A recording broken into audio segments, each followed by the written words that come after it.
به نام آن خدای پاک و سبحان که از خاک آفرید این گونه انسان.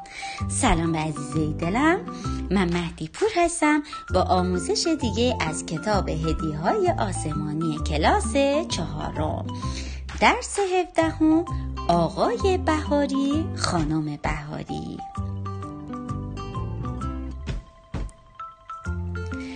پدرم آلبومش رو باز کرده بود و با هم عکس‌ها رو تماشا می‌کردیم. هر کدام رو نمی‌شناختم، پدرم معرفی می‌کرد.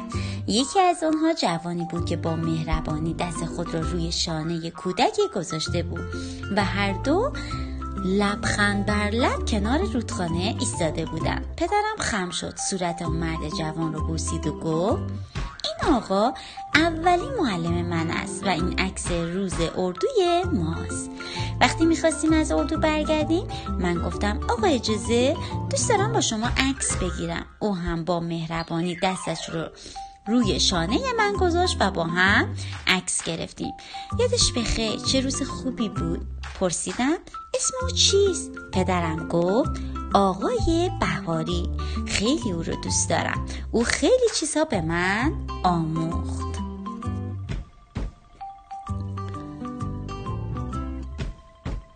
پدرم گفت او خیلی چیزها به من آموخت: قرآن، حروف الفبا، جمله سازی، ریاضی، شعر و یک دنیا حرف شنیدنی و زیبا. به پدرم گفتم چه جالب، اسم خانم معلم ما هم خانم بهاری است. پدرم غرق تماشای عکس آقای بهاری بود. پرسیدم آقای بهاری الان کجاست؟ پدرم گفت در خیابان لاله در یک خانه بزرگ و قدیمی زندگی می‌کنند. چند سال او را ندیده بودم، اما خوشبختانه پارسال او را در یک کتاب فروشی دیدم.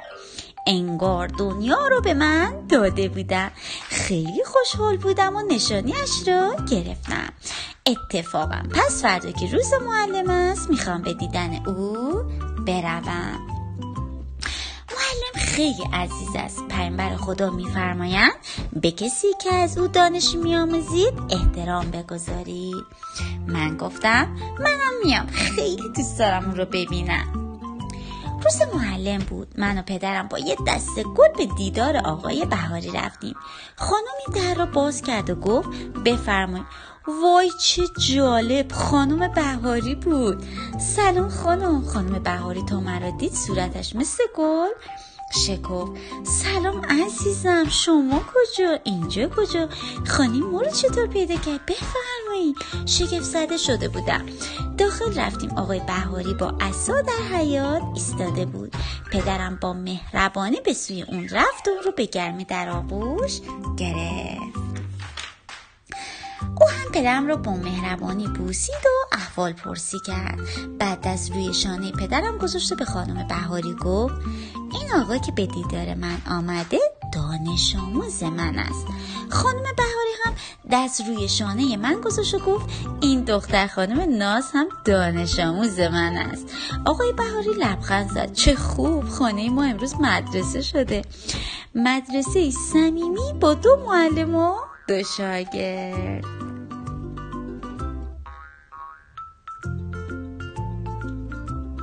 برایم بگو بچه شما فکر میکنه که بهترین راه تشکر از معلم چیه؟ اگر شما بخوای از معلمتون تشکر کنید چه کاری انجام میدید؟ بچه من فکر میکنم که همین که شما خوب درس بخونید میتونه بهترین تشکر از معلمتون باشه. و چیز دیگه ای که فکر میکنم خیلی مهمتر باشه رفتار نیکو داشتنه. بچه ما کلا باید با بزرگترهامون رفتار خوب و مناسبی داشته باشیم. و چیز دیگه که میتونم بچه بهش اشاره کنم داشتن نظم در کارهامونه. کامل کنید. جاهای خالی را با کلمات مناسب پر کنید. بچه بیایید با هم دیگه جاهای خالی رو پر کنیم. بیایم قسمت اول نارنجی رنگه، کادر نارنجی. امام علی ابن حسین علیه السلام: حق معلم بر تو شاگرد این است که زمانی که یکی از شاگردان از او سوال می کند تو پاسخ ندهی. کادر بعدی سبزمون، امام سجاد علیه السلام میفرمایند بچه حق معلم بر تو این است که او را بزرگ بشماری و به او احترام بگذاری.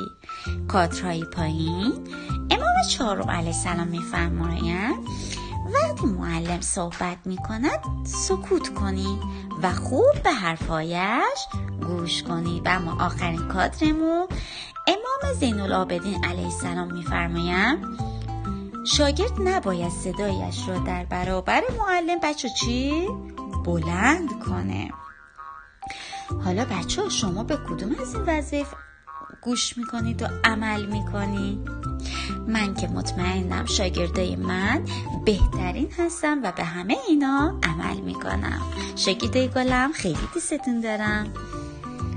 خب بریم قسمت تدبر کنیم. و یزکیهم و یعلمهم الکتاب و الحکمت، میگه خداوند پیامبری از خودشان برانگیخت تا آنها را تربیت کنه و به آنها قرآن و دانش بیاموزه. بچه سوره آل عمران آیه 164. این سخنم بچه از امام خمینی که میگه معلمی شغل انبیاست. بچه ها معلم ها چه کاری به نظر شما انجام میدن؟ بله، انسان ها رو از کودکی به بهترین کارها هدایت میکنن. پس در اصل آموزش به دانش آموزه. کار پیامبران چی بود بچه ها؟ بله، کار پیامبران راهنمایی یا هدایت انسان ها بود. پس چه شباهتی میتونیم بین اینا قرار بدیم؟ اینکه هر دو راهنما هستن و به انسان در پیدا کردن راه درست زندگی چیکار میکنن؟ کمک میکنن.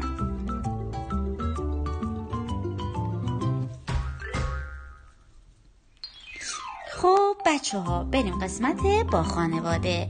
میگه به کمک اعضای خانواده نام چند معلم شهید یا فداکار رو توی ستاره های زیر بنویسید که حتما برام ارسال میکنید. همخوانی کنیم بچه ها. مثل مادر.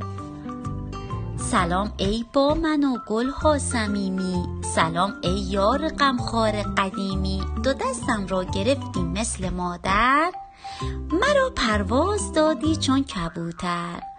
مرا بردی به باغ سبز ایمان، به سوی آیه های نور و قرآن.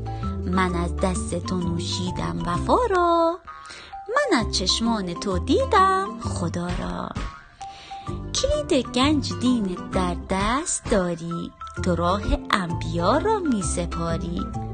معلم از تو هستم سبز و پربار، مرا در سایه لطفت نگهدار.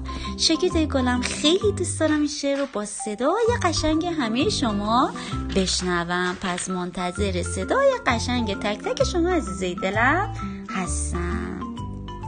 شاگردای گلم خیلی دوستتون دارم. مرسی که کنارم بودید. خدا نگهدارتون.